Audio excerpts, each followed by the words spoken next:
Hi, my name is Melody Ortiz, and I'm a student at UNM. My major is film animation, and I've been doing art for as long as I can remember. Drawing comics, making up stories, painting, sculpting. I've been doing all of that since I was a kid. And ever since I was able to pick up a pencil, I realized creating is something I want to do for the rest of my life. My friend Carly Adams is also an artist, and she's going to talk about the community we're in, the artist community. Cause every single night I have a couple hundred thoughts running through my brain. And every single morning waking up and always knowing that they called me names. And I know I'm disappointing.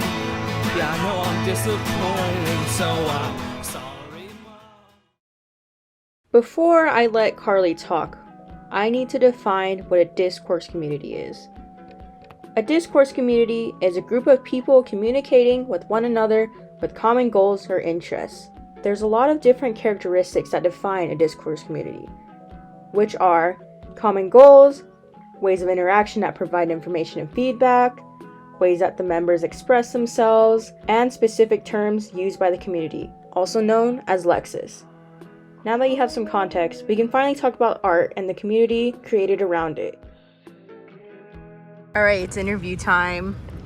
So tell us about yourself. Name, age, major, and current favorite piece of art. Okay, my name is Carly Adams. I am 18 years old, and I am an art education major at I am an art education major at UNM. One of my favorite pieces of art that I haven't made, it's called Christina's World. It's an oil pastel painting. It's really cool. And then one of my favorite pieces of art, I do pretty cool stuff. I know that's kind of cocky to say, but I like my art. I think it's cool. I have one piece that's it's based off of the stories of Narcissus in Greek mythology, and it's two figures in there. It's really cool, trust me. Okay. Okay. How would you define art? Ooh, okay. Art is how people's brains can process the world around them, I think. And it's, for some people, you can just process things, but for artists, it's easier to make something, I think. Mm-hmm. I think art is also an attempt at stating your claim. I like to think of it sometimes as this is I was here. You know how people do graffiti and stuff? And I think it's also a way, for me at least, it can kind of be therapeutic. Mm-hmm. Everything is happening in the world around me that I can't control, but I can control what I'm drawing. And I think that that's pretty cool. What type of artist are you? What types of art do you pursue? I am all over the place. Yeah. A lot of people have a specific medium or a specific kind of style. You have a very distinct style. Mm-hmm. I don't really have that. I think my biggest claim to fame or whatever with my art is that my concepts behind the pieces are kind of unique. Yeah, I agree. Even if the art itself is kind of mediocre sometimes, the concepts behind them are pretty cool. Mm-hmm. I do a lot of sculpture stuff, 3D, which is kind of what I'm the most interested in right now. Mm-hmm. But I also do a lot of pencil drawings, hyperrealism that way. Yeah. Colored pencil is I'm not very comfortable with it. So if I do just pencils, it's usually black and white. Mm-hmm. I'm self-taught, so what I taught myself how to do is draw faces. Yeah. So, when in doubt, I draw a face. Yeah, me too. It's just so much fun, and exactly. It feels easy. It is. Just because that's what I taught myself how to do, you know? Yeah. Next question. What are some common goals artists tend to have? Ooh, okay. One common goal that a lot of us have is, I said before,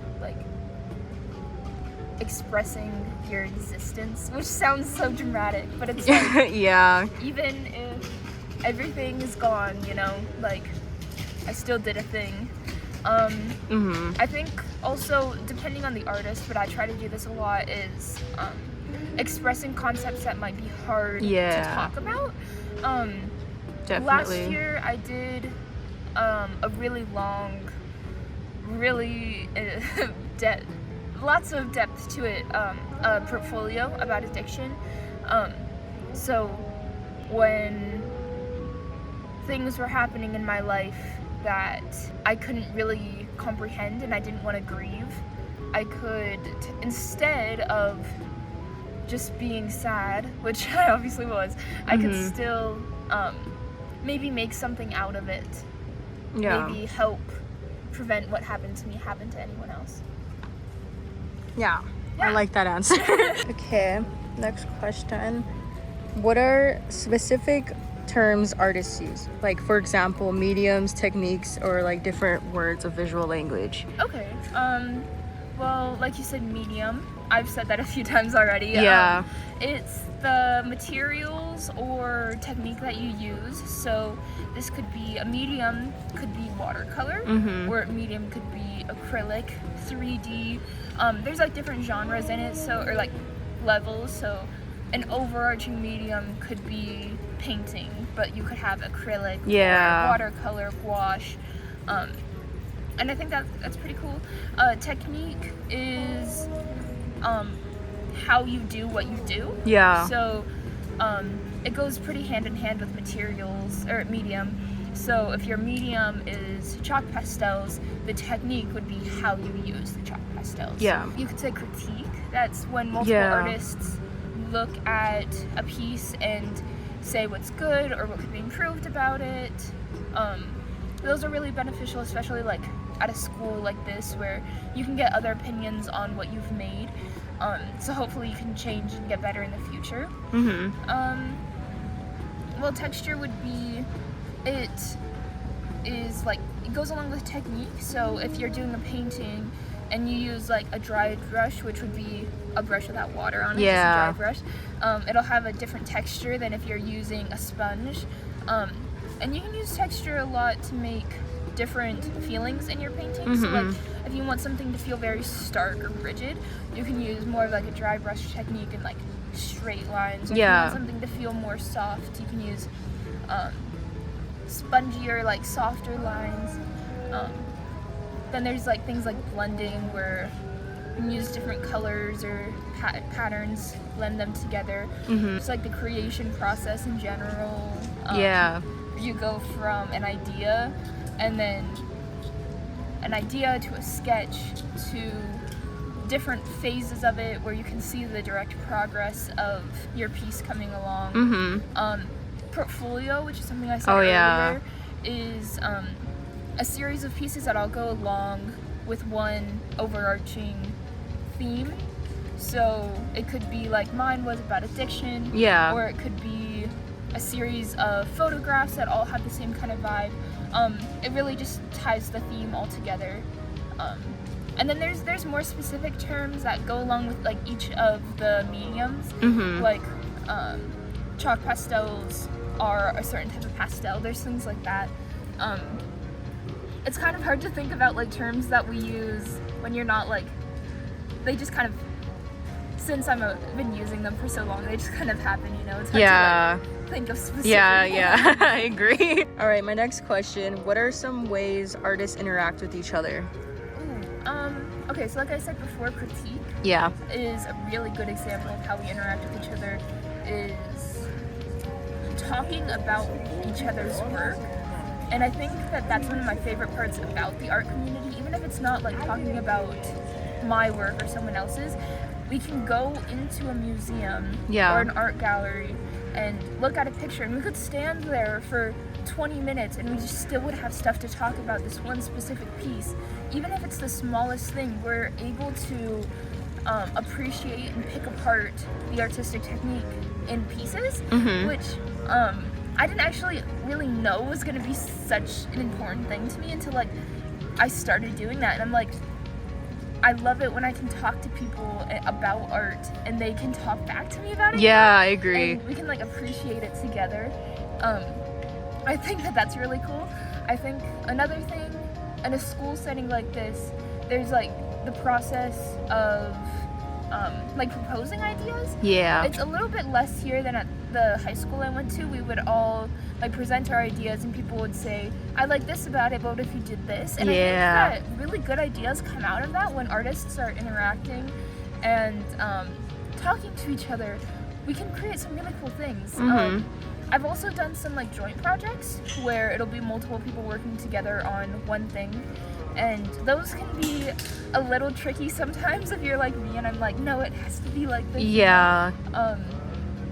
But in the end, it's so cool because you can see different people's styles or thoughts like play out in one piece of art. And I think that's pretty cool. Okay, we're gonna speed run the questions now. How is the art community in general and at UNM?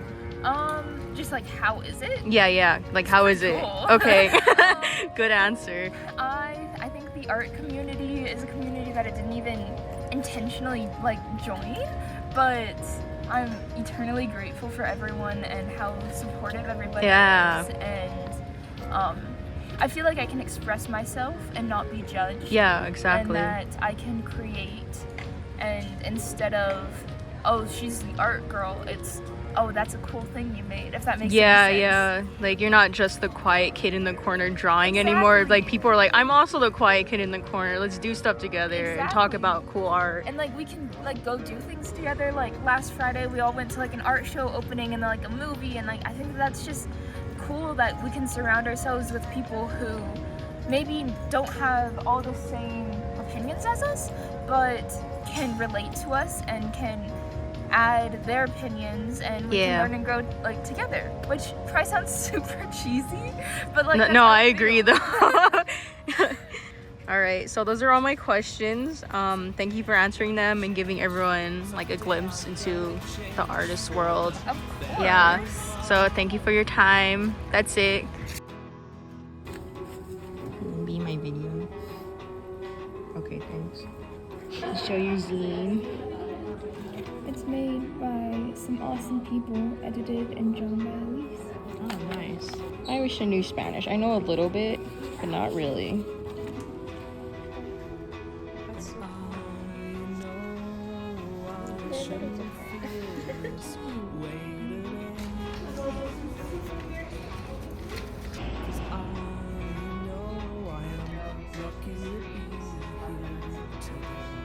My favorite part of art is just squishing reality.